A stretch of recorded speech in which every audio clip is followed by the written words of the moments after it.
We are looking at question 25 here. Let me start from the beginning of the paragraph. Towards the end of the 1400s, as the Renaissance was reaching its height in Florence, Italy, members of the city's powerful wool guild were celebrating their recently completed city cathedral. It was a triumph that added to Florence's reputation from sophistication and beauty, yet the guild members were eager to fancy it up even more. Okay, and our options are A, no change, fancy it up even more, B, make it look super rich, C, increase its splendor, and D, give it a wow factor.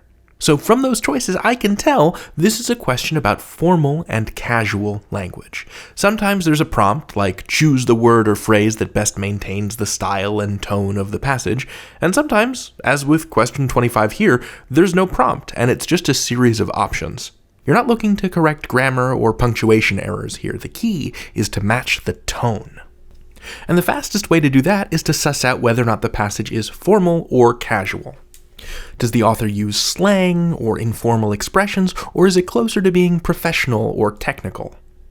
And the fun thing about these questions is that since you're making a binary choice between formal or informal, you just have to find the odd one out. If you're looking for a casual or an informal choice, the other three options will all use formal language. This isn't a precision word choice question, right? You're not looking for a fine-grained distinction in connotations. This here is the distinction between, hey dude, and good evening, sir. Right, before we get to answering this question, which I promise will take us all of 10 seconds, a final tip.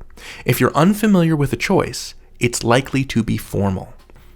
Casual language is familiar, everyday language, and it's much more likely to reflect the way we speak than it is to reflect the way that we write. So with that in mind, ask yourself, what tone does this passage have? If you want, take a second to pause the video and see if you can answer this question on your own. Okay, let's go for it. What's the tone of this passage? What's it about? It's about Michelangelo from the title. This opening paragraph is about this new cathedral in Florence in the 15th century during the height of the Renaissance. It uses words like triumph and sophistication. Later in this paragraph, I see the word adorn. These are formal terms. This is formal language. So I'm going to be looking for a formal choice. Now, our choices are no change, which is fancy it up even more, and fancy it up is a slangy, casual, informal expression. So I feel confident that we can cross it off. B, make it look super rich. Super rich, also informal. It reflects casual spoken English. We can cross that off too.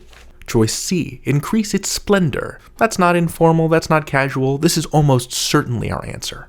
D, give it a wow factor. Wow factor does not match the tone of sophistication or triumph. I could imagine somebody on a real estate TV show saying this to describe a house, but I could not imagine them saying it to describe a cathedral. This is informal, casual language. I'm going to cross it off, and that means that C is our answer. So what I did for this question was identify the tone of the passage, which is something you might do unconsciously, whether it's on a practice test or on test day itself. And then all I had to do was go through the choices with a simple yes or no. Is it formal or informal? Only one choice matched the rest of the passage, and that's the choice I went with. If you want to learn more, check out the Formal versus Casual Language Quick Guide on the Tips and Strategies tab of our website. That's khanacademy.org/SAT.